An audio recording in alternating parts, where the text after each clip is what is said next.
Hey everyone, it's Adam Ward, and coming at you from my home office here in Culver City, California. And it's Tuesday, and today I am going to be continuing with sharing some of my experiences that I had at the Secret Knock uh, event last week in San Diego. And so the person that I want to talk about today really affected me. Amazing public speaker, very charismatic guy, good-looking guy. When he smiles, it's just one of those smiles that, like my smile, I think kind of like pulls off to one side.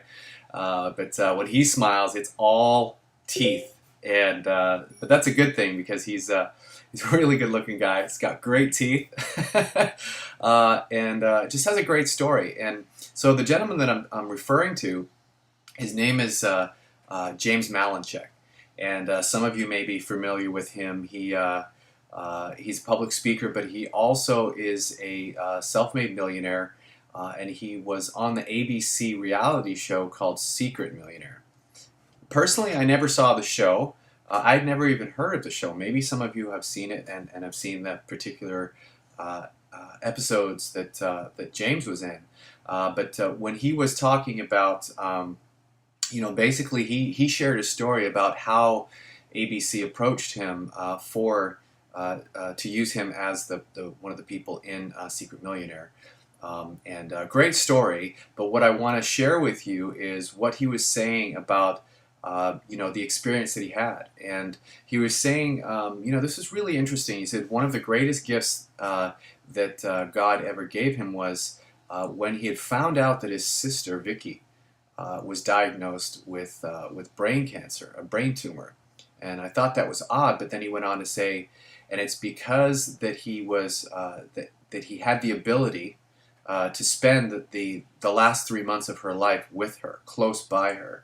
And don't we all, we never wish that our loved ones fall ill, but that is in the back of my mind, because being in network marketing, for the last several years, and now in internet marketing, I do remember hearing certain stories of people saying, if it wasn't for the ability that my business allows me to stay, with the people that I love in times of need, it would have been horrible, right? Imagine, and maybe you've experienced this, someone falling sick, and you have to work, and that's pretty brutal, especially if you're out of state and you can't get to them.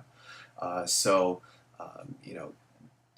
that was just interesting. And he said, the second greatest gift that God ever gave him was actually the opportunity to be part of this experience, the show. And so he was saying, a lot of us, and I know he was referring to himself, right?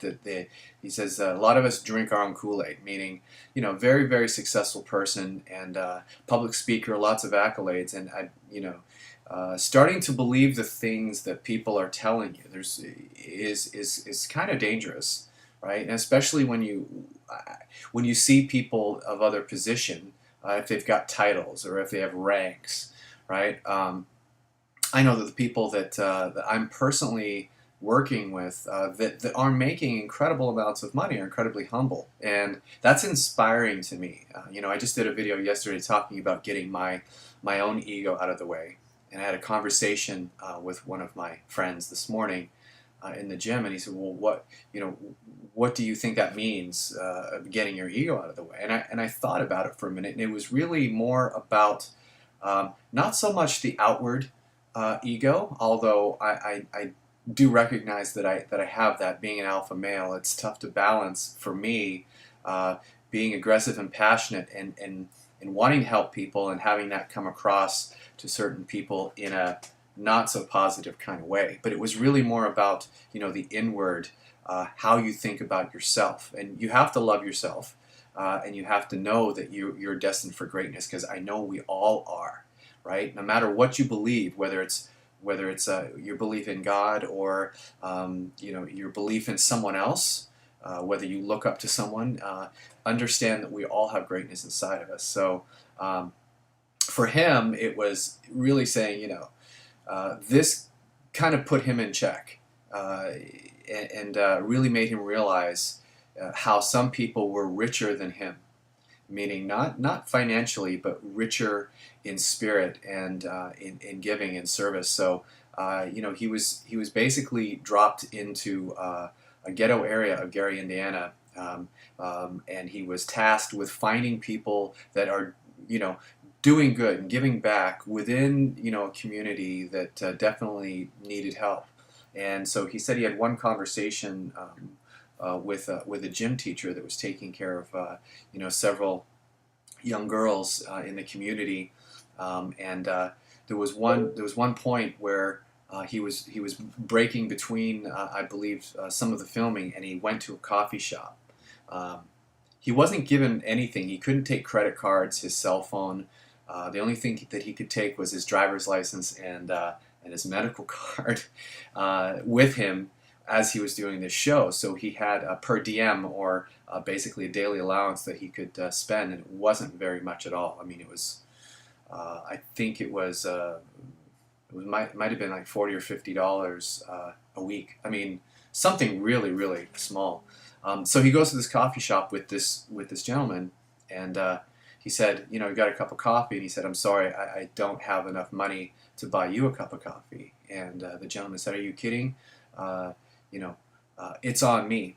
And James knew that this particular person was giving up, was sacrificing of himself, not necessarily for that cup of coffee, but for other people, for these girls and for the community, and really, giving of himself. And so at the end of the episode, it was amazing because the part that I saw really put a lump in my throat, and this is really the point of what I wanted to get across today is when you have the ability, and you don't necessarily need $1 million, although that this particular gentleman, James Malinchak, was giving a large sum of money to help him with for him, right, and his community, but he really deserved it. And it really kind of lends itself to the fact of helping people any way that you can, whether it's financial. And he was saying, $50, and on the financial side, $50